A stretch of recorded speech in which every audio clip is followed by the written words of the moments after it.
Hello, and welcome back to my Power Racers Retrospective. My name is Lua, and today we will be taking a look at set 8490, the Desert Hopper. I'm not gonna lie, this set is one of my favorites. Maybe partly due to it being the first one I ever owned, but I do think it has proper merits to stand on too. But let's begin with a general overview. It doesn't take much attention to notice that this set is built up in a very different way compared to the earlier waves, with entirely new elements which would feature heavily in this wave as well as other sets of the time. The introduction of these new elements completely changes the game in terms of aesthetics, and for the better in my opinion. But it's not just looks. These new elements feel considerably more stable compared to the gummy fairings of yesteryear, thanks to these grille parts acting as structural support and leaning right up against the body of the car. Moving on, yes, I have two of them. There's a few interesting notes to make about the wheels as well. First, the smaller rims in black make their first appearance here. But also, these larger wheels at the back have a small yet effective aesthetic upgrade, being these yellow half bushes at the ends of the axles, which add a nice little pop of color to the rims, but also make the wheel flush with the axle, which looks and feels very satisfying. But apparently, that was not always the plan. Looking at this art from a LEGO magazine, we can tell the Desert Hopper is depicted with grey wheels and no yellow half-bush piece. We can confirm that this isn't just a stylistic thing either, since the Ramrod's wheels are clearly black, as they are in its release version too.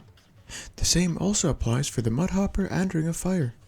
I definitely think the black was the right call, at least for the Desert Hopper, as it looks so much more cohesive. But that's not all for this set. Not at all. First, we have this fence thing. It consists of just 5 pieces, all of them equally as unremarkable. It does make for something to slam into, I guess, but it needs something else to work with. Now, I know there's probably been a question on your lips since the start of this video. What on earth is that? Well, it's a ramp. Featuring the set-exclusive plastic ramp cover, this build is otherwise very lightweight, consisting of only 27 other Technic pieces. As you can see, mine is quite well worn. There are a total of 3 different ramp shapes, and technically all ramps are exclusive to their respective sets, as the print design is never reused across sets. I won't be calling it out in videos from now on though. Anyway, with all these elements in play, we get quite the fun playset. Let's send it flying!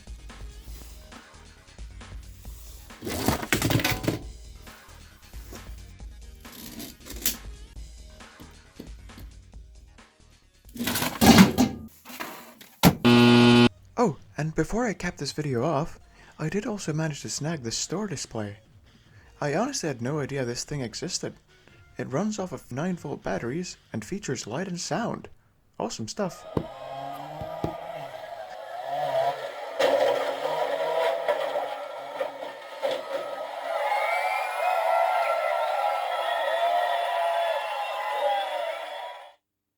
And that does it for this episode.